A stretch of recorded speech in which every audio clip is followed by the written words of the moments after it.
Good morning, कैसे हैं आप लोग? सब बढ़िया। कल आपकी क्लास नहीं हो पाई थी, कुछ टेक्निकल प्रॉब्लम थी, आपके पास मैसेज गया था। आज मैं फिर आपके सामने हूँ, है ना। और जो है हम लोग सिलोलिन पे बात कर रहे हैं और सिलोलिन के 2 पोर्शन को हम लोग कंप्लीट कर चुके थे, क्लियर। और सिलोलिन के तीसरे पोर्शन की तरफ आज हम लोग बढ़ रहे हैं। 5 या 4 भाग में हम लोग सिलोलिन को कंप्लीट करेंगे, क्लियर। सवालों पे चलने से पहले बेसिक कॉन्सेप्ट को क्लियर करना पूरी तरह जरूरी है ना। पहले तो ये बताइए, क्या आवाज साफ आ रही है? सुन सकते हैं, देख सकते हैं? सुन सकते हैं, देख सकते हैं, बताएं। कोई दिक्कत? चलिए, ओके। अब कंसंट्रेट हो जाइए, कमेंट बॉक्स से हट जाइए, सभी लोग कंसंट्रेट हो जाएं, क्योंकि हम लोग बात कर चुके थे रूल ऑफ एडजस्टमेंट तक निष्कर्ष निकालने के लिए। और लास्ट कंडीशन पर जहां पे मैंने आपको छोड़ा था, तो रूल ऑफ एडजस्टमेंट तक निष्कर्ष निकालने के लिए। और लास्ट कंडीशन पर जहां पे मैंने आपको छोड़ा था, तो मैंने आपसे कहा था कि जैसे मान लीजिए मैं लिखूं ऑल ए आर बी और मैं लिखूं all A are C, clear. यहीं पे मैंने आपको छोड़ा था लास्ट क्लास में और यहीं से फिर शुरुआत हम लोग करते हैं। तो आपने देखा ये ए टाइप का है और ये भी ए टाइप का है, और अगर ये दोनों ए टाइप के हैं तो ये 6 रिलेशन में शामिल है, ये तो ठीक है। लेकिन सब्जेक्ट और प्रेडिकेट का इससे जो मिडिल टर्म बनता है, वो मिडिल टर्म जो है वो वैलिड मिडिल टर्म की स्थिति में नहीं है, और अब वो वैलिड नहीं है। मिडिल टर्म जो है वो वैलिड मिडिल टर्म की स्थिति में नहीं है, वो वैलिड मिडिल टर्म की स्थिति में नहीं है, मतलब वैलिड मिडिल टर्म की स्थिति में नहीं है। तो हम कैसे इन स्थितियों को वैलिड मिडिल टर्म की स्थिति में लाएंगे, इसके लिए हमारा दूसरा और लास्ट स्टेप होता है, जिसको हम लोग कहते हैं rule of conversion. Rule of conversion, और इसको हम फिलॉसफी की भाषा में कहते हैं रूपांतरण का सिद्धांत। रूपांतरण का सिद्धांत, रूपांतरण का सिद्धांत। पहले आप ये देखिए कि रूपांतरण का सिद्धांत क्या होता है, या हम रूपांतरण का सिद्धांत किसको कहते हैं, क्लियर। हमेशा ध्यान रखिए कि 4 प्रकार के तर्कवाक्य होते हैं। किसी एक तर्कवाक्य को उसी वैधता के साथ या उसी भावना के साथ दूसरे तर्कवाक्य की परिस्थिति में परिवर्तित कर देना, जिससे कि दोनों तर्कवाक्य की जो भावना है उसमें कोई भी परिवर्तन ना आए। फिर सुनिए, रूल ऑफ कन्वर्जन क्या है। जैसे हम सकारात्मक रूप से एक बात आपसे कह रहे हैं, तो सकारात्मक रूप से उस वाक्य को ऐसे दूसरे वाक्य में बदल देना जैसे उसकी भावना और वैलिडिटी और स्थितियों में परिवर्तन ना आए। ऐसी स्थिति को हम लोग क्या कहते हैं बताइए? Rule of conversion. इससे होता क्या है कि सब्जेक्ट और प्रेडिकेट के स्थान बदल जाते हैं। तो पहले तो रूल ऑफ कन्वर्जन को अच्छे से समझिए। जैसे मान लीजिए रूल ऑफ कन्वर्जन 4 प्रकार के आपके वाक्य होते हैं। तो कैसे 4 प्रकार के वाक्यों में रूल ऑफ कन्वर्जन हम करते हैं, पहले उसको देख लीजिए। जैसे मैंने लिखा आपसे all A are B, clear. इसका मतलब अगर हम इस सर्किल से देखें इस परिस्थिति को, तो ये ए है और ये बी है। हमने लिखा ऑल ए आर बी, इसका मतलब ये हो गया कि ए के सभी सदस्य बी के सदस्य हैं, बी के सदस्य अवश्य हैं। ध्यान से समझिएगा, मैं पूरी बात को फिर समझाऊंगा। रूल ऑफ कन्वर्जन में मैंने आपको लिखा ऑल ए आर बी, इसका मतलब ये हो गया कि ए के सभी सदस्य, क्योंकि सारे बी के अंदर समाहित है, तो ए के सभी सदस्य बी के सदस्य अवश्य हैं। तो इसको यह भी लिखा जा सकता है कि बी के कुछ सदस्य ए हैं, बी के कुछ सदस्य ए हैं। जैसे मैं कहूं बी 100% है और ए उसका 20% है। ध्यान से समझिएगा, मैंने आपसे कहा बी 100% है और ए उसका 20% है। तो हम ये कह सकते हैं कि पूरा ए बी में समाहित है, क्लियर। लेकिन बाद में हम ये भी कह सकते हैं कि बी का कुछ हिस्सा ए है। अगर बी ए 20% है और बी 100% है, तो हम कहते हैं कि ए का पूरा अमाउंट बी का अमाउंट निश्चित है। क्यों? ये 20% 100% में समाहित है, ऐसे 20-20 के 5 भाग इसमें और होंगे तो 100 बनेगा। तो हम ये भी कह सकते हैं कि बी का कुछ हिस्सा ए है, मतलब बी के कुछ सदस्य हैं। तो ऑल ए आर बी को हम हमेशा लिख सकते हैं उसी कंडीशन के साथ, सम बी आर ए। क्या लिख सकते हैं? Some B are A. All A are B को हम लिख सकते हैं सम बी आर ए। अगर ए के सभी सदस्य बी के सदस्य अवश्य हैं तो बी के भी कुछ सदस्य ऐसे हैं जो ए के सदस्य अवश्य होंगे, तो हम लिख सकते हैं सम बी आर ए। और अगर हमने सम बी आर लिख दिया तो इसका मतलब ये है कि ए का जो कन्वर्जन होता है वो किस में होता है बताओ? आई में। तो ये वाक्य, ए टाइप के तर्क वाक्य को हम आई टाइप के तर्क वाक्य में लिख सकते हैं। ठीक। अब दूसरा जैसे होता है, क्लियर? जैसे आई टाइप है ना, ये तो ए हो गया। अब हम लोग आई की बात करते हैं। आई का मतलब होता है some A are B. Clear? Some A are B. जैसे मान लो ये ए का सर्किल है और ये बी का सर्किल है, तो ये हिस्सा दोनों में कॉमन है। हम लोगों ने कहा सम ए आर बी। क्लियर? इसका मतलब क्या हो गया बताओ? ए के कुछ सदस्य, ए के कुछ सदस्य बी के सदस्य अवश्य हैं। ए के कुछ सदस्य बी के सदस्य है ना, तो फिर इससे रिवर्स ये निकलता है कि बी के भी कुछ सदस्य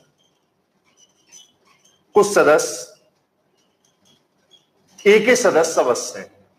ए के सदस्य अवश्य हैं। फिर गौर से सुनिए क्या लिखा है। ठीक है, बी के भी कुछ सदस्य ए के सदस्य। अगर लिखा है सम ए आर बी, तो अगर ए के कुछ सदस्य बी के सदस्य हैं तो इसी कंसंट्रेशन के साथ हम ये भी कह सकते हैं अगर सम ए आर बी है तो हम इसको लिख सकते हैं सम बी आर ए। अगर सम ए आर बी है तो इसको हम क्या लिख सकते हैं बताओ? सम बी आर ए।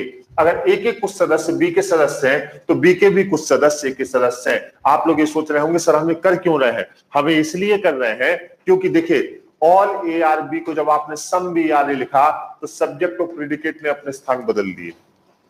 जब सम ए आर बी को हमने सम बी आर ए लिखा तो सब्जेक्ट और प्रेडिकेट ने अपने स्थान बदल दिए और यही हमें चाहिए था।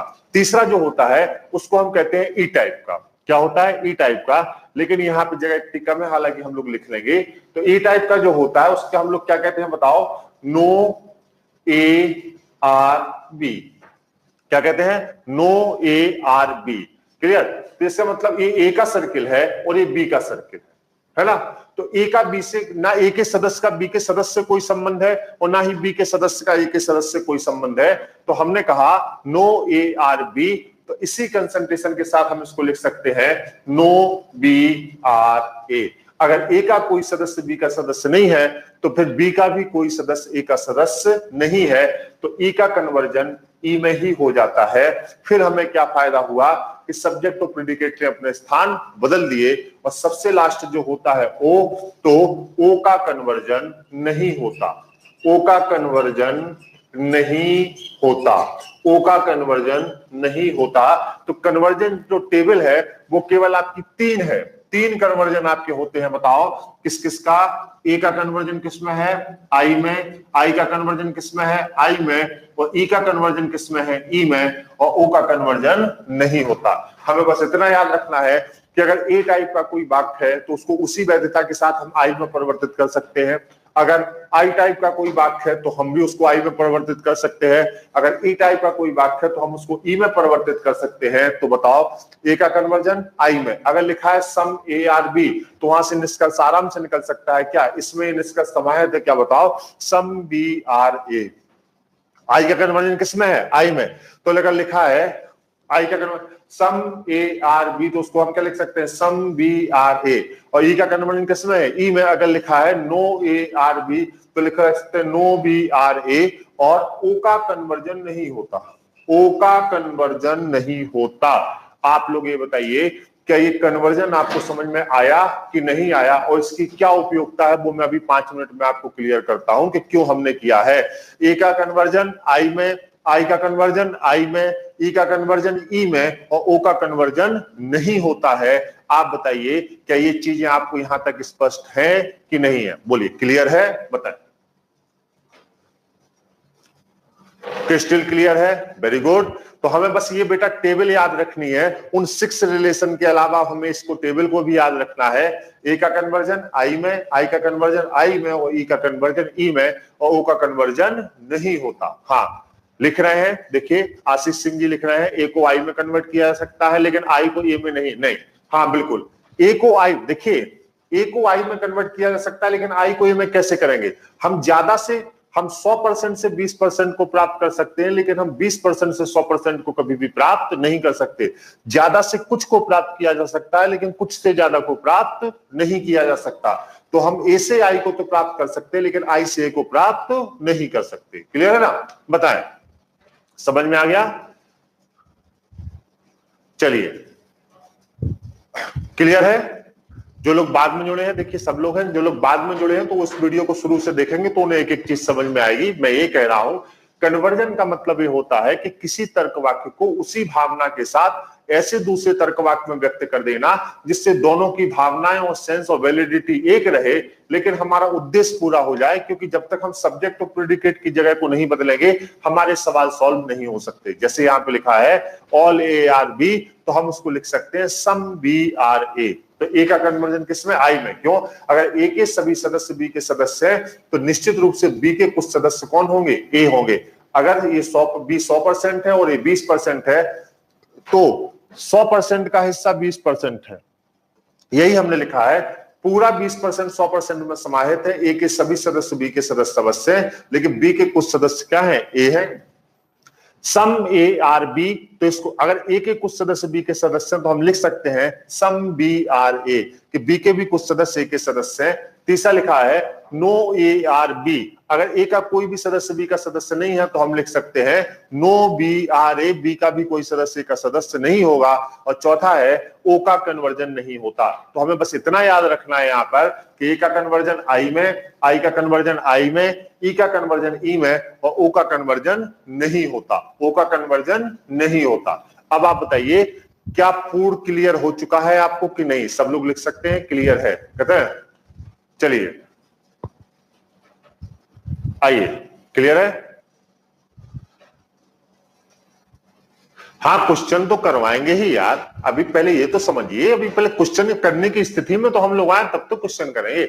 अभी तो स्ट्रक्चर को ही क्लियर कर रहा है। क्लियर ना? पूरा क्लियर है। आइए आगे बढ़ते हैं और इन चीजों को देखते हैं, आगे बढ़ते हैं और इन चीजों को देखते हैं और क्या स्थिति है इसकी। आइए कैसे इसको हम लोग यूज करेंगे इसको देखते हैं। देखिए जैसे मैं कुछ सवाल आपको दे रहा हूं, मैं इसको साफ कर रहा हूं। अब आपके पास वीडियो होगा, आप पीछे जाके इसको लिखिएगा। आइए मैं इसको साफ कर रहा हूं और साफ करने के बाद जो मुख्य चीज निकल के आई उसको फिर एक साथ लिखता हूं। यहाँ पे क्या लिख कर निकल के आया बताइए?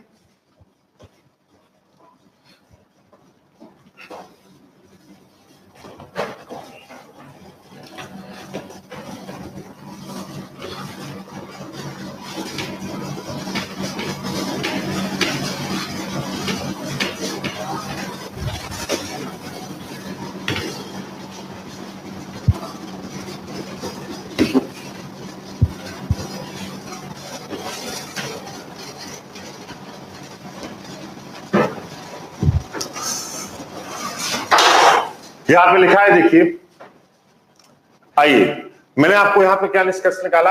ए का कन्वर्जन आई में, आई का कन्वर्जन आई में, ई का कन्वर्जन ई में, और ओ का कन्वर्जन नहीं होता। ये हमारी कन्वर्जन टेबल है। अब हम कैसे सवाल को सॉल्व कर सकते हैं इससे? जैसे मैंने आपको बताया था, दो चीज मैंने आपको बताई थी। अगर सवाल ऐसा है ऑल ए आर बी और ऑल बी आर सी, तो कोई दिक्कत नहीं। क्यों? ये सीधे सॉल्व होगा। ये ए है और ए है, ए प्लस ए क्या देगा? ए देगा, और वैलिड मिडिल टर्म है, ये सॉल्व हो जाएगा। ये पहली कंडीशन थी जिसमें आपको कुछ नहीं करना था। फिर दूसरी कंडीशन में आए तो मैंने लिखा ऑल, उदाहरण दे रहा हूं, आर, फिर मैंने लिखा ऑल आर। ठीक है, तो मैंने यहां पे लिखा, जैसे मान लीजिए दूसरी कंडीशन जो हम लोगों ने थी, जो मैंने कल आपको सवाल सॉल्व कराए थे, उसके लिए मैंने यहां पे लिखा कि ऑल सी आर ए, फिर मैंने लिखा यहां पे कि all A are B. Suppose करिए मैंने यहां पे ये लिखा, क्लियर? मैंने लिखा all C are A, all C are B, clear? और यहां पे मैंने लिखा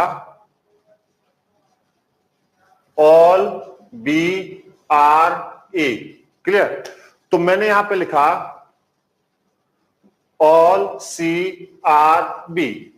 अब जैसे मैंने ये लिखा तो आपने कहा सर ये वाला तो ठीक है, लेकिन इस वाले में सब्जेक्ट ऑफ प्रेडिकेट 90 डिग्री पर नहीं है, इसका मतलब वैलिड मिडिल टर्म नहीं है, 45 डिग्री पर नहीं है। तो आपने क्या कहा, ये तो सीधे वैलिड मिडिल टर्म था, तो आपने निष्कर्ष निकाल लिया, क्योंकि वैलिड मिडिल टर्म भी पूरा था और 6 रिलेशन भी पूरे थे, तो निष्कर्ष आ गया। लेकिन जब हम दूसरे में आए all B are A all C are B, तो इसमें एक दिक्कत ये थी, क्या all B are A all C are B, ये वैलिड मिडिल टर्म नहीं था, क्योंकि ये 135 डिग्री पर था।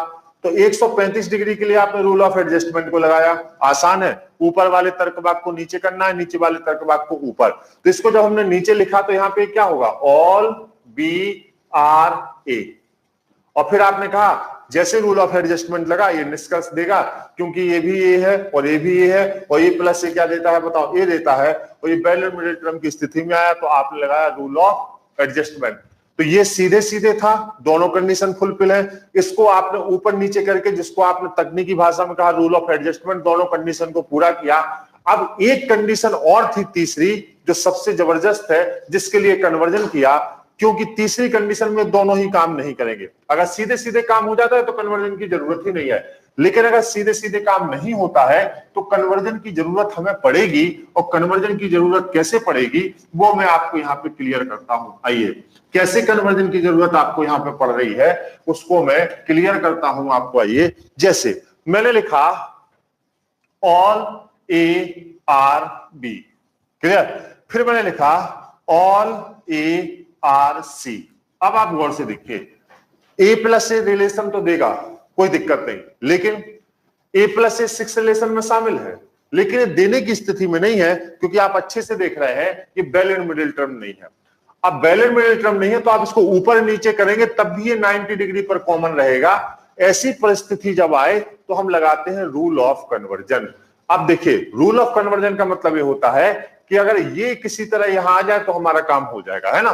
तो ए का कन्वर्जन किस में होता है, आई में। तो जब हमने ए में रूल ऑफ कन्वर्जन लगाया तो ये आई में कन्वर्ट होगा। तो ए को हम आई में क्या लिख सकते हैं बताओ, ऑल ए आर बी को क्या लिख सकते हैं, सम बी आर सी लिख सकते हैं। और नीचे वाले को हमने ए ही लिखा रहने दिया, क्या लिखा बताओ, all A are C, all A some B are A यहां पे लिखा, और ये क्या लिखा है बताओ, ऑल ए आर सी। अब ये हो गया, ए का कन्वर्जन करने पे वो आई में कन्वर्ट हो गया और सब्जेक्ट और प्रेडिकेट अपने स्थान बदल चुके हैं। अब अगर ये आ गया बताओ some B are A all A are C, तो ए से ए को यहां पे काट देंगे, आई प्लस ए आपको क्या देता है, आई। तो जो निष्कर्ष हमारा आएगा वो क्या आएगा बताओ, some B are C, some B are C, clear, some B are C. फिर एक उदाहरण लेते हैं, जैसे मान लीजिए कहीं पे लिखा है यहां पे कि ऑल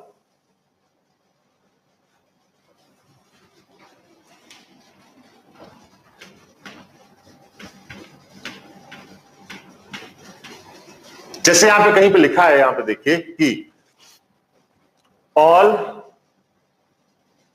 सी आर बी, और फिर लिखा है, ऊपर लिखा है सम सी आर,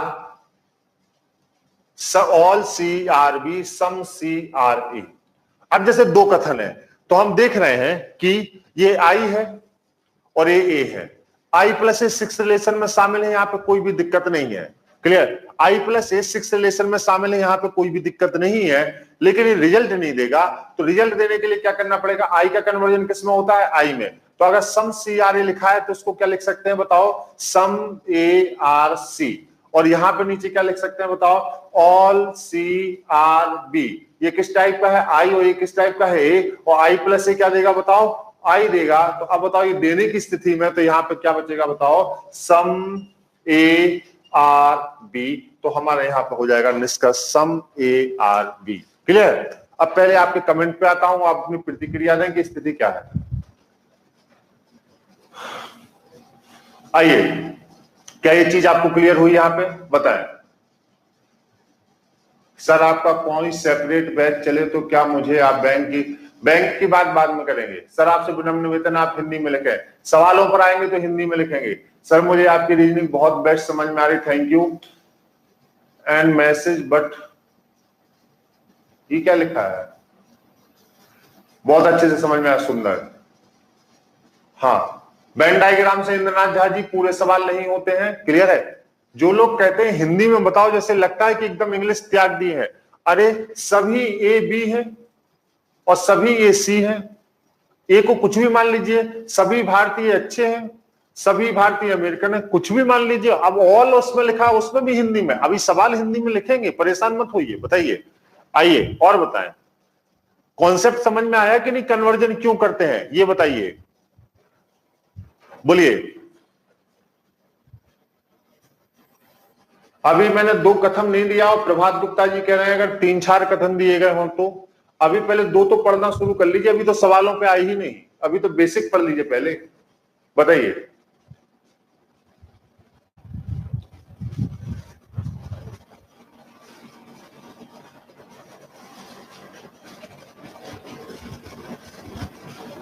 मजा आ रहा है? Okay, thank you. चलिए, वेन डायग्राम से क्वेश्चन की प्रोबेबिलिटी गलत होने की ज्यादा होती है, और जो कठिन सवाल होते हैं जो मैं आपको बताऊंगा डिस्क्रिप्टिव सिलोजिज्म को वेन डायग्राम से सॉल्व नहीं किया जा सकता, क्लियर है। इसलिए हम लोग इतने स्ट्रक्चर पर बात कर रहे हैं। अगर वेन डायग्राम से हम लोग पढ़ते तो मैं 1-1.5 घंटे में आपको पूरा पढ़ा के खत्म कर देता, लेकिन वो आपके किसी काम का नहीं रहता। 2-3 दिन मेरे साथ मेहनत करिए, चीजें इतनी आसान हो जाएंगी, कभी सिलोजिज्म गलत नहीं होगा। बताइए, आइए बताएं, क्लियर है? पहली बार पढ़ रहा हूं, कोई बात नहीं, पहली बार पढ़े चाहे दोबारा, जीवन में एक टॉपिक एक ही बार तैयार करना है, आपका सिलेक्शन हो जाएगा, एक ही बार अच्छे से कर लीजिए। चलिए अब आगे बढ़ते हैं, आगे की परिस्थितियों को लेते हैं कि आगे की परिस्थितियां हमारी क्या है, इसको एक बार आप अच्छे से देख लीजिए। आइए,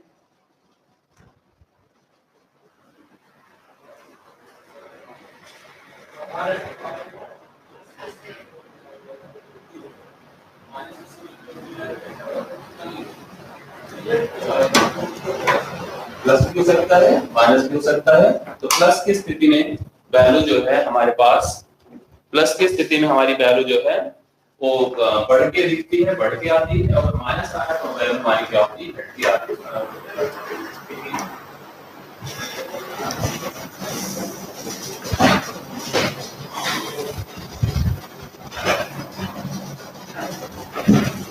क्लियर है? आगे बढ़ा जाए। अब कुछ सवालों को आपको देते हैं जिनको आपको कन्वर्जन से सॉल्व करना है। आइए आइए, कुछ सवालों को आपको देते हैं जिनको आपको कन्वर्जन से सॉल्व करना है, और जिनकी दिक्कत है कि सर हिंदी में लिखिए, अब मैं सवालों को हिंदी में लिखता हूं। आइए, कैसे हम लोग सॉल्व करते हैं पहले उसको देखते हैं।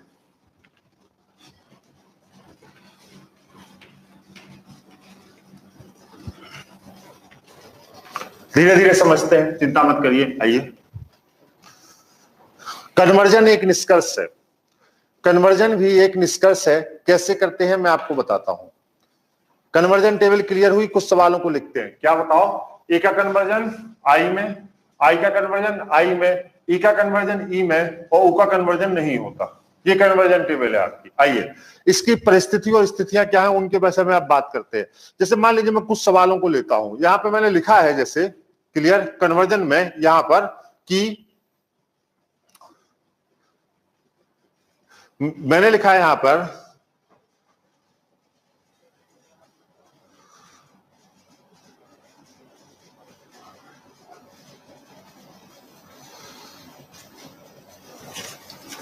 कुछ सवालों को लूं।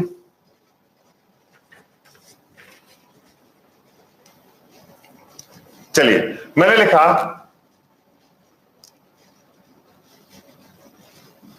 सभी छात्र अमीर हैं। फिर मैंने लिखा सभी छात्र होशियार हैं। अब मैं ऐसे बता दूं जो कि हिंदी इंग्लिश का, पहले बिल्कुल आसान सवालों से लेते हैं। आज एक स्ट्रक्चर आपके दिमाग में सेट करते हैं। तो आपने कहा सर कोई दिक्कत नहीं है ना, ये ए है और ये ए है, ये सॉल्व हो जाएगा। क्लियर? ए प्लस ए 6 रिलेशन में शामिल है। लेकिन दूसरी कंडीशन पूरी नहीं है। क्यों पूरी नहीं है, बिल्कुल धीरे धीरे समझिए क्यों। यहां पे कॉमन हो गया और हमें क्या चाहिए बताओ, हमें चाहिए 90 डिग्री पर चाहिए। कितने डिग्री पर? 90 डिग्री पर है, हमें कितने पर चाहिए? 45। तो अब हम ए का कन्वर्जन किस में करेंगे बताओ? आई में। ए का कन्वर्जन किस में होगा? आई में। तो सभी छात्र, अब हम इसी को लिख देते हैं आपके लिए ऑल ए आर बी। इसी को मैं लिख देता हूं आपके लिए ऑल ए आर बी। तो ए हमने मान लिया छात्र को, बी हमने मान लिया किसको? अमीर को, और हम लोगों ने लिख दिया ऑल ए आर बी। अब आप बताइए, अगर ऑल ए आर बी यहां पे लिखा है तो इसका कन्वर्जन आई में होगा, तो हम इसको क्या लिखेंगे? सम बी आर ए। तो हम लिख सकते हैं कन्वर्जन के बाद इसको, कुछ छात्र, कुछ अमीर छात्र हैं, कुछ अमीर छात्र हैं, और नीचे क्या लिखा है बताओ? सभी छात्र, सभी छात्र होशियार हैं, सभी छात्र होशियार हैं। यही लिखा है कि नहीं? और गौर से देखिए, अब ये रिजल्ट देने की स्थिति में है, क्योंकि ये आई है और ये ए है, और आई प्लस ए क्या देगा? आई देगा। तो यहां से रिजल्ट क्या निकलेगा बताओ? कुछ अमीर, कुछ अमीर होशियार है। इतने सवाल नहीं आते, लेकिन एक स्ट्रक्चर क्लियर करने के लिए आपके दिमाग में ये चीजें मैं कर रहा हूं।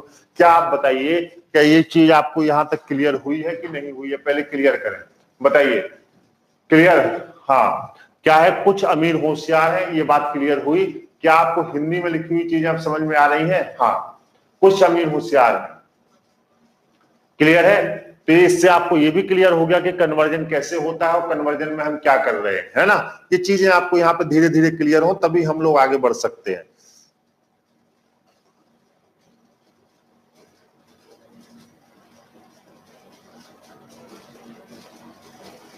अब जैसे लिखा है, क्लियर है? चलिए एक और उदाहरण पे लेते हैं, एक और उदाहरण लेते हैं, हिंदी में ही लेते हैं।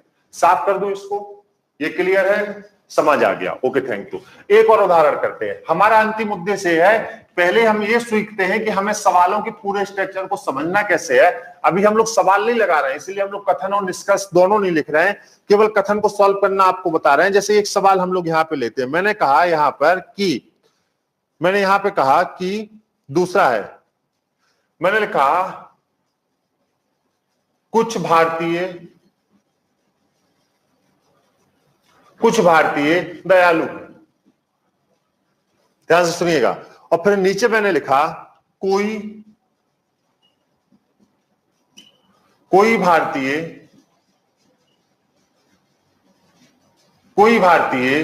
बुरा नहीं है, कोई भारतीय बुरा नहीं है। अब मैंने कहा कुछ भारतीय दयालु हैं, कोई भारतीय बुरा नहीं है। तो सबसे पहले आपको ये देखना है कि ये आई है और ये ई है। पहले तो सिक्स रिलेशन टेबल हमेशा रखो, याद रखो, क्योंकि सिक्स रिलेशन अगर टेबल याद नहीं होगी तो हम कुछ कर नहीं पाएंगे बेटा, है ना? सिक्स रिलेशन टेबल याद रखना जरूरी है। जैसे लिखा कुछ भारतीय दयालु है, क्लियर? तो फिर लिखा कोई भारतीय बुरा नहीं है। अब आप देखो, समस्या केवल एक है, आई प्लस ई ओ दे देता है, सिक्स रिलेशन में शामिल है, आई प्लस ई ओ देता है और इस सिक्स रिलेशन में शामिल है। लेकिन समस्या यहां पे यह है कि ये रिजल्ट देने की स्थिति में नहीं है। क्यों रिजल्ट देने की स्थिति में नहीं है? क्योंकि आप देख रहे हैं कि मिडिल टर्म एक साथ कॉमन हो गया है, और जब तक 45 डिग्री में नहीं जाएगा तो हम लोग इसको सॉल्व नहीं कर सकते। तो आप बताओ, अगर किसी तरह ये भारतीय यहां आ जाए और दयालु यहां आ जाए तो हमारा काम हो जाएगा। तो बहुत आसान है, क्योंकि आई का कन्वर्जन किसमें होता है? आई में। इसमें रूल ऑफ कन्वर्जन लगाइए। तो अगर लिखा है कुछ भारतीय दयालु हैं, तो इसको हम क्या लिख सकते हैं बताओ? कुछ दयालु भारतीय हैं, कुछ दयालु भारतीय है। और कोई भारतीय बुरा नहीं है, इसको हम क्या लिख सकते हैं बताओ? कोई भारतीय बुरा नहीं है, कोई भारतीय बुरा नहीं है। अब ये भारतीय से भारतीय यहां पे कट गया, तो अब बताओ आई और प्लस ई, इसने क्या दिया? ओ। और ओ ये अभी भी दे रहा था, तब भी दे रहा था, तब ये रिजल्ट देने की स्थिति में नहीं था, अब ये रिजल्ट देने की स्थिति में है। जब ये रिजल्ट देने की स्थिति में, तो बोलो यहाँ पे क्या देगा बताओ? कुछ दयालु भारतीय नहीं है, क्या देगा बताओ? कुछ दयालु। ओ की लैंग्वेज क्या होती? कुछ नहीं। कुछ दयालु बुरे नहीं है, कुछ दयालु बुरे नहीं है, ये क्या होगा? सम ए आर नॉट बी, कुछ दयालु बुरे नहीं है। क्लियर हुआ? कुछ दयालु बुरे नहीं है। क्या ये बात क्लियर हुई आपको? बोले, क्या ये बात क्लियर है? बताएं।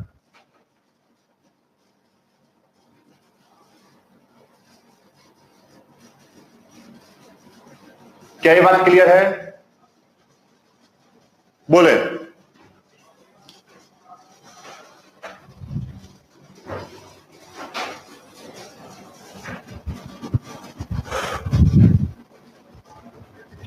बेटा देखिए,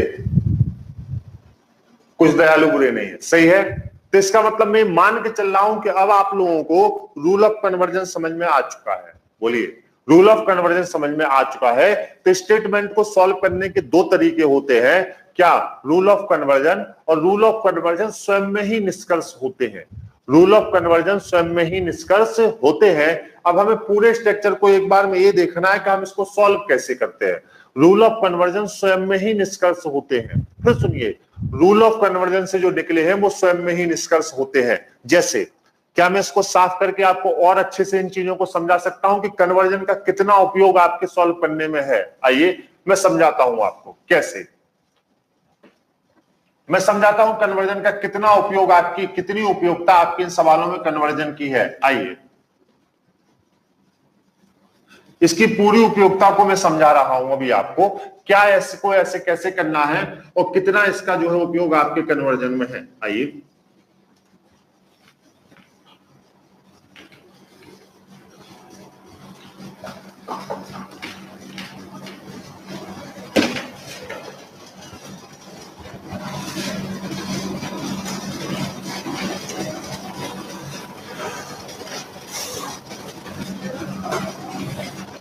आइए देखिए कैसे कन्वर्जन होता है। जैसे ए टाइप का वाक्य जहां लिखा होगा वो अपने साथ हमेशा दो निष्कर्षों को लिए होगा बिना सॉल्व किए ही। ए टाइप का वाक्य जहां लिखा होगा उसके साथ ये क्या लिखा है? सर आप खतरनाक पढ़ाते हैं। मतलब अजी ये कौन सा कॉम्प्लीमेंट है जी? खतरनाक पढ़ाते क्या? क्या मैं बम बम बनाना सिखा रहा हूं क्या? हाँ, कोई आरडीएक्स की बात तो मैं कर नहीं रहा हूं कि कोई बम बम बनाना सिखा रहा हूं मैं, है कि हम लोग कहीं विस्फोट करने, ऐसी तो कोई बात नहीं है। तो खतरनाक कैसे पढ़ाते हैं भाई? बोलिए।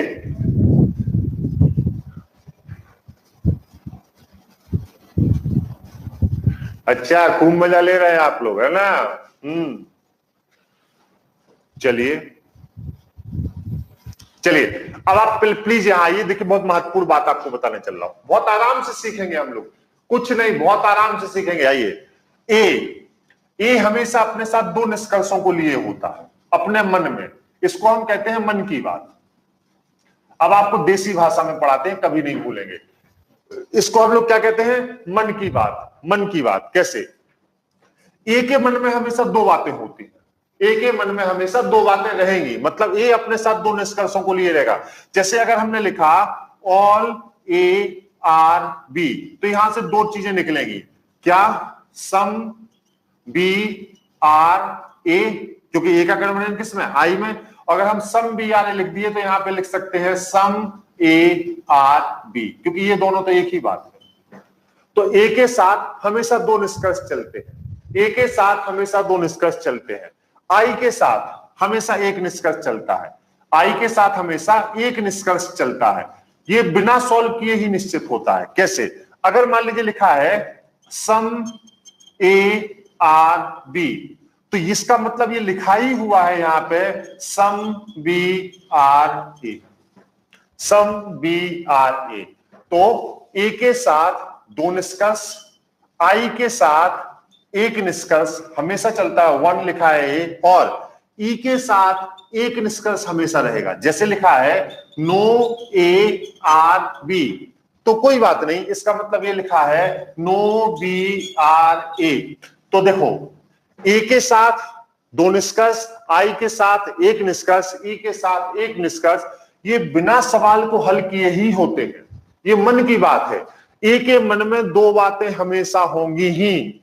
ए के मन में दो बातें हमेशा होंगी ही, आई के मन में दो बातें हमेशा होंगी, एक बात हमेशा होगी, और ई के मन में एक बात हमेशा होगी, इसलिए हम क्या कहते हैं, मन की बात। तो जब हम सवाल को सॉल्व करते हैं तो पहले हम मन की बात सॉल्व करते हैं और फिर हम नियम की बात सॉल्व करते हैं।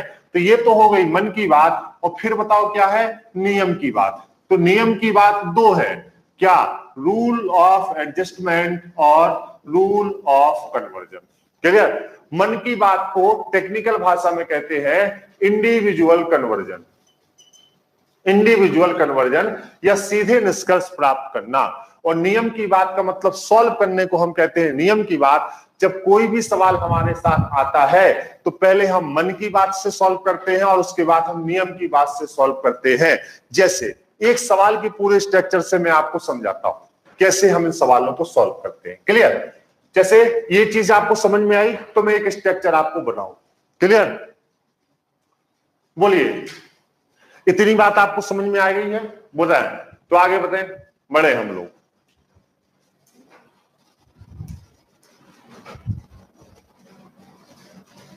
क्लियर है। आइए अब आगे बढ़ते हैं। कैसे, देखिए इसको मैं आपने कैसे बताया, ये निष्कर्ष के बाद की प्रक्रिया है, कैसे है देखिए मैं बताता हूं।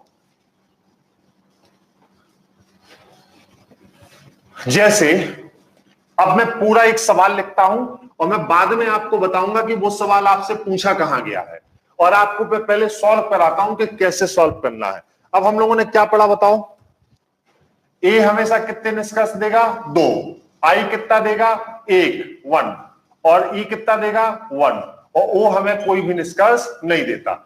यही हमें ध्यान रखना है। जैसे एक पूरा सवाल मैं आपके लिए लिखता हूं, यहां पर एक सवाल पूछा गया आपसे, क्या लिखा बताओ, लिखा था सभी गांव कस्बे हैं। दूसरा लिखा था यहां पर, है ना, सभी गांव कस्बे हैं। दूसरा लिखा था सभी कस्बे शहर हैं, सभी कस्बे शहर हैं। ये दो निष्कर्ष कथन थे। अब इनके साथ निष्कर्ष दिए गए हैं, 6 निष्कर्ष दिए गए हैं आपको, 6 निष्कर्ष। लिखा है कुछ गांव शहर है। दूसरा लिखा है कुछ शहर गांव है। तीसरा लिखा है सभी गांव शहर है। चौथा लिखा है सभी शहर गांव है। पांचवा लिखा है सभी कस्बे गांव है। अब मैं सवालों पे लाता हूं आपको, और कुछ कस्बे, छठवां लिखा है कुछ कस्बे गांव है। पहले आप गौर से इस सवाल को देखिए, ये हमें लिखा हुआ है, इस सवाल में हमें एक दिया गया, इस सवाल की परिस्थिति है, स्थिति है। अब आप बताओ, ये 2 सेंटेंस है, ध्यान से एक चीज समझिएगा, ध्यान से। ये ए है और ये ए है ना। अब ए हमेशा अपने साथ 2 निष्कर्ष लिए होगा, ध्यान से समझिए, कमेंट बॉक्स से, कमेंट्स बॉक्स से हट जाए। ए हमेशा अपने साथ 2 निष्कर्ष लिए होगा, क्या, सभी गांव कस्बे हैं, ऑल ए आर बी। तो सम बी आर ए, यहां से क्या निकलेगा, मन की बात से निकालिए, पहले मन की बात से निकालिए। ए के साथ 2 निष्कर्ष मन में, मन की बात क्या होगा बताओ, मन की बात क्या होगा, बोलो। सभी गांव कस्बे हैं, कुछ कस्बे गांव हैं, क्या होगा, कुछ कस्बे गांव हैं। तो ये नीचे वाला सीधे ही सही हो गया, इसको हल करने की जरूरत ही नहीं है। सभी गांव कस्बे हैं, ए का कन्वर्जन आई में, 2 निष्कर्ष निकलेंगे, सीधे सीधे निकल जाएंगे सॉल्व करने से पहले। क्या होगा बताओ, कुछ कस्बे गांव है, सही हो गया। अब अगर लिख सकते हैं कुछ कस्बे गांव है, तो इसको क्या लिख सकते हैं, कुछ गांव कस्बे हैं, कुछ गांव कस्बे हैं। अब नहीं मिल रहा है इसलिए छोड़ देंगे, क्लियर। फिर देखिए दूसरा क्या लिखा है, सभी कस्बे शहर हैं, तो यहां से क्या निकलेगा, कुछ शहर कस्बे हैं क्या निकलेगा, कुछ शहर कस्बे हैं, और फिर क्या निकलेगा, कुछ कस्बे शहर हैं, कुछ शहर कस्बे हैं और कुछ कस्बे शहर हैं। नहीं मिला, तो मन की बात से एक सीधे सही हो गया। अब हम इसको सॉल्व करते हैं। तो इसमें हमें कन्वर्जन और एडजस्टमेंट कुछ भी लगाने की जरूरत नहीं है, सीधे सीधे सॉल्व हो जाएगा।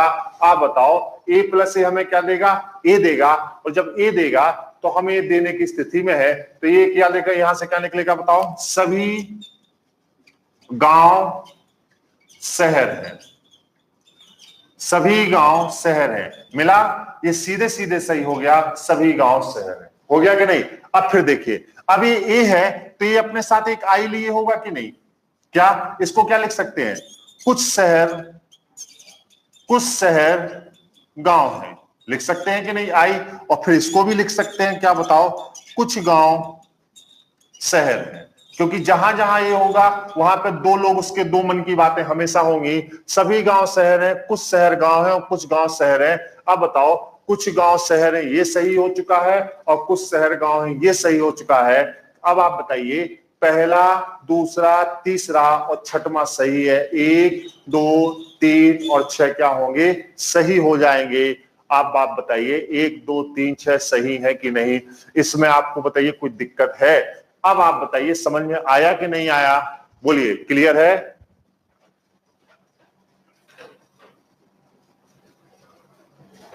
क्लियर है, हाँ क्लियर है, बोलें। 1 2 3 6 सही है ना। ये सवाल पीसीएस मेंस 2013 में आपसे पूछा गया है, पीसीएस मेंस 2013 में आपसे पूछा गया है। अब बताइए, क्या इस सवाल को करने में आपको कोई दिक्कत हुई। पहला क्यों सही होगा बेटा, इसलिए सही होगा क्योंकि यहां से रिजल्ट आया सभी गांव शहर है, तो इसको हम क्या लिख सकते हैं, ये ए है ना, तो ए अपने साथ हमेशा कितना लिए रहेगा, 2 लिए रहेगा, चाहे ये यहां लिखा हो चाहे ये यहां लिखा हो, ये हमेशा कितना होगा, 2 होगा। तो ए का कन्वर्जन किसमें होगा, या सभी गांव शहर को क्या लिखेंगे, कुछ शहर गांव है, और अगर कुछ शहर गांव है तो इसको क्या लिखेंगे, कुछ गांव शहर है। तो ए के साथ हमेशा कितना मिलेगा, 2, तो ये क्या हो जाएगा, सही हो जाएगा। बोलिए, क्लियर है। 6 नंबर इंडिविजुअल कन्वर्जन से सही हो गया, मन की बात से, सभी गांव कस्बे हैं, तो इससे क्या निकलेगा, कुछ कस्बे गांव हैं, मन की बात, सभी गांव कस्बे, एक का कन्वर्जन है, कुछ कस्बे गांव है, छठवां सही हो जाएगा। बोले,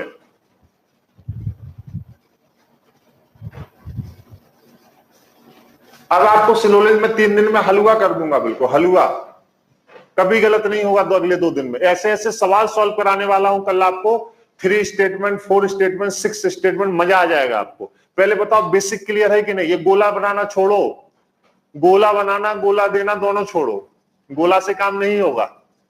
क्लियर है,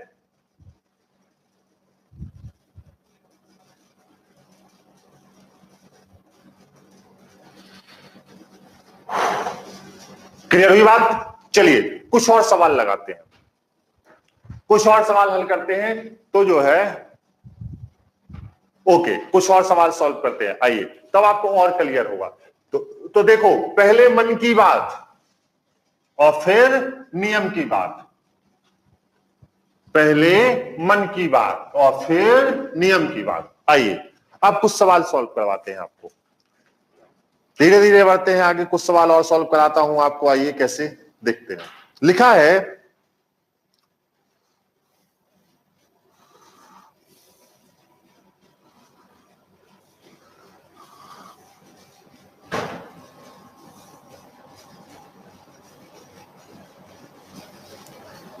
देखिए लिखा है, कुछ मोबाइल कार हैं,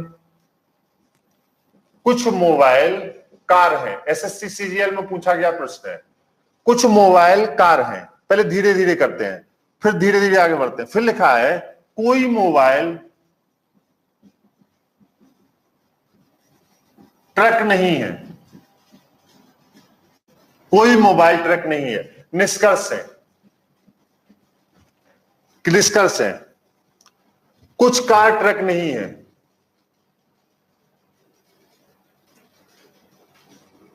कुछ कार ट्रक नहीं है। दूसरा है, दूसरा है,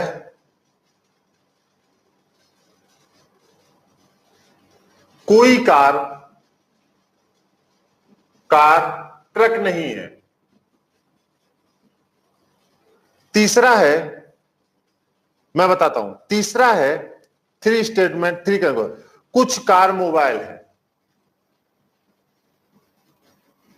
कुछ कार मोबाइल है, ये तीसरा है।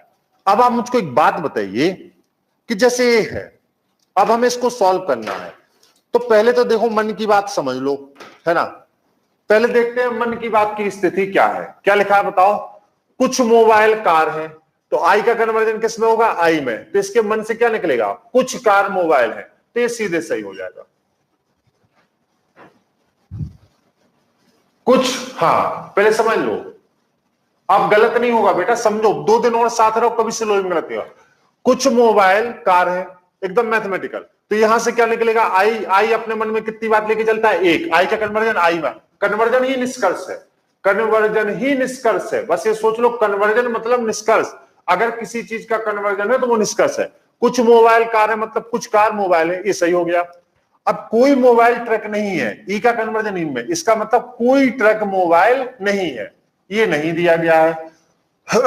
तो मन की बात से एक सही हो गया। अब नियम की बात, तो नियम की बात में दिक्कत है, क्योंकि ये क्या है, देखो गड़बड़ है कि नहीं है, तो हमें इसके लिए सुविधा दी गई है, ये गड़बड़ है, ये ऐसे सॉल्व नहीं होगा। तो हमें इसके लिए क्या सुविधा दी गई है बताओ? इस स्थिति के लिए क्या सुविधा दी गई है बताओ? इस स्थिति के लिए क्या इसको यहां किया जा सकता है कि नहीं? कैसे किया जा सकता है? आई का कन्वर्जन आई में, आई का कन्वर्जन किसमें है? आई में। कैसे आई में है? कैसे? आई का कन्वर्जन आई में, तो कुछ मोबाइल कार है, इसको हम रूल ऑफ कन्वर्जन से क्या लिख सकते हैं बताओ? कुछ कार मोबाइल है, मोबाइल है, ये हमने किया रूल ऑफ कन्वर्जन। तो अब इसको नीचे उठा के लिख लेंगे, क्या होगा बताओ? कोई मोबाइल ट्रक नहीं है ना। इसमें मोबाइल एक साथ था, तो हमने ऊपर वाले में यहां जगह नहीं थी, तो हमने कन्वर्जन लगाया है। कन्वर्जन का मतलब सब्जेक्ट और प्रेडिकेट के स्थानों को बदलना। अब बताओ, कन्वर्जन जब लगाया है तो ये क्या है? आई, और ये क्या है? ई, और आई प्लस ई क्या देता है? ओ। अब ये देने की स्थिति में आ गया, और जब देने की स्थिति में आ गया तो ओ की लैंग्वेज क्या होती है? Some not. तो हम क्या लिखेंगे? कुछ कार ट्रक नहीं है। क्या लिखेंगे? कुछ कार ट्रक नहीं है। तो ये हमारा क्या हो जाएगा? सही हो जाएगा। तो अब बताओ, पहला सही है और कौन सा सही है? तीसरा सही है। पहला सही है, दूसरा कैसे सही हो जाएगा भाई? कोई कार ट्रक नहीं है, सही नहीं हो सकता बेटा। पहला और तीसरा क्या हो जाएगा? सही हो जाएगा। 1 और 3, 1 और 3 क्या है? सही है। क्लियर? 1 और 3 क्या है? सही है। अब आप बताओ, क्या कोई दिक्कत है? बहुत मजा आ गया है कि नहीं आ गया है?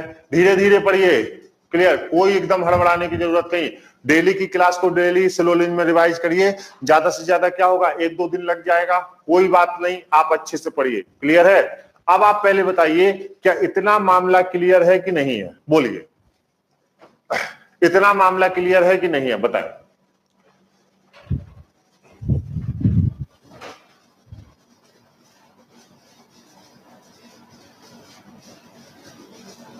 इतना मामला क्लियर है कि नहीं है? बताएं। क्लियर है? आंसर के लिए मन की बात, फिर नियम की बात। हाँ बिल्कुल सही।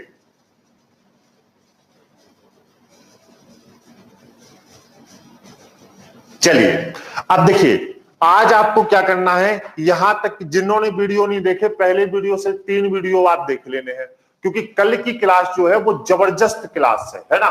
कल की क्लास में अब जैसे ऐसे वाक्य आते हैं, संभावना व्यक्त की जा सकती है कि वो बुद्धिमान होंगे, अधिकतर लोगों की बुद्धिमान होने की संभावनाएं हैं। क्लियर है ना? प्रत्येक व्यक्ति बुद्धिमान नहीं हो सकता। तो इन वाक्यों को हम सिलोजिज्म में कैसे सॉल्व करेंगे, कन्वर्जन के साथ कॉम्प्लीमेंट्री क्या होता है, और इस तरीके से जब चीजों को हम और आगे ले चलेंगे और आगे बढ़ेंगे, तो फिर हम लोग बाकी चीजों को भी क्या करेंगे? सॉल्व करेंगे। आज गले में थोड़ा सा दर्द है, इसलिए ज्यादा नहीं, और हम लोग ऑलरेडी 50 मिनट पढ़ चुके हैं। धीरे धीरे पढ़िए। रैंकिंग वाले वीडियो के लिए मैंने बोला है, अगर नहीं होगा तो मैं रैंकिंग, अगर मिस हो गया होगा वीडियो, तो मैं रैंकिंग फिर से आपको पढ़ा दूंगा, है ना, फिर से पढ़ा दूंगा। क्लियर? ठीक है? हाँ, तो कल हम लोग और इससे जो है आगे बढ़ते हैं और मस्ती से जो है कल और तैयारी करते हैं, ठीक है। आज आप यहां तक की वीडियो देख लें, कल और परसों में हम लोग सिलोजिज्म को पूरा कर लेंगे, निश्चित बात है ना। आइए, कोई दिक्कत? चला जाए फिर आज, कल यही 11:15 बजे तक। चलिए, हाँ, धन्यवाद, okay, thank you, okay okay okay, सब मिल, ओके ओके।